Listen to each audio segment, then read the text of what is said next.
埃尔多安放水，瑞典和芬兰加入北约，普京终于要认清现实了。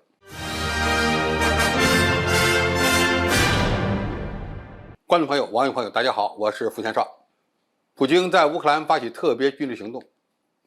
被认为是北约东扩的结果，而俄军在顿巴斯地区的鏖战仍未能压服乌克兰正式宣布放弃加入北约的目标。令俄罗斯更难过的是，北约扩大的局面在乌克兰虽然暂时不会实现，但是在瑞典和芬兰就要实现了。而芬兰是一个与俄罗斯有着1300公里长边境线的国家，芬兰加入北约后，北约与俄罗斯的边界将增大1倍。瑞典扼守着从北海到波罗的海的出入口，瑞典加入北约将对俄罗斯的舰队在波罗的海的行动构成制约。过去就有专家分析说，由于俄罗斯在乌克兰的军事行动引发了更多欧洲国家的不安，为北约进一步扩大创造了契机。在瑞典和芬兰提出加入北约申请后，普京实际上根本无法阻止，俄军也没有能力再通过军事部署来改变这种趋势。当时表面上救援俄罗斯的是土耳其，埃尔多安借机狠狠地敲了西方国家一把。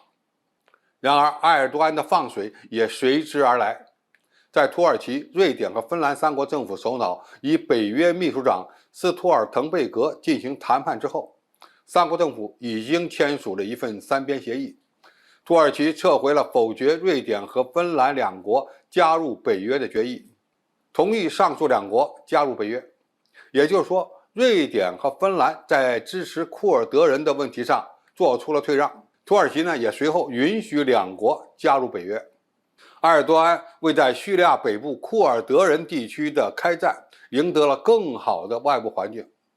这次事件证明，不存在土耳其与俄罗斯在北约扩大的问题上有战略默契。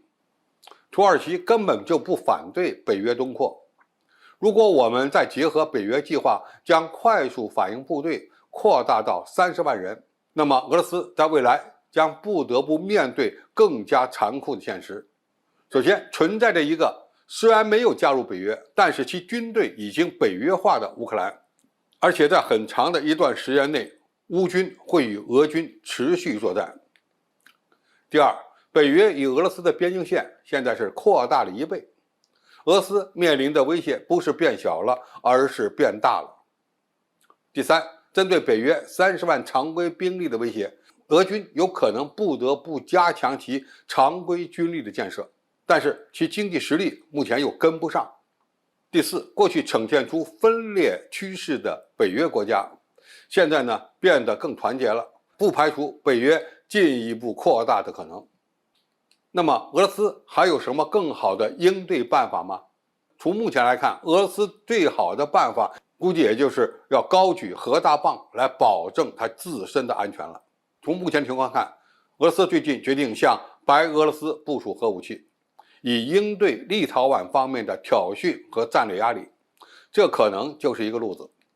第二，淡化芬兰对俄罗斯的军事威胁，避免进一步激化矛盾。只要北约不在芬兰部署战略武器，那么俄罗斯就可以说对自己没有威胁，与芬兰之间的关系也不会因为它加入了北约而发生大的变化。第三，俄军有可能会尽快的结束在乌克兰的战事，以减小这场军事冲突对欧洲国家所造成的危机感。事实证明，只有尽快的结束俄乌冲突，并且呢保持其目前所占据的优势，才有可能最终缓和俄罗斯和北约之间的军事对峙。这样做才有可能对俄罗斯今后的经济和军事发展有利。总体来说，北约的存在就是针对俄罗斯的，而欧洲国家对俄罗斯有着历史上就存在着的不安全感。未来这种不安全感将会成为进一步推动北约扩大的动力。普京无法阻止北约东扩，也无法阻止乌克兰军队的北约化。尽早实现俄乌和平才是避免战争升级的唯一办法。从长远看，也是让北约从内部分裂的最好办法。好，今天的评述就到这里，谢谢大家收看，我们下期再见。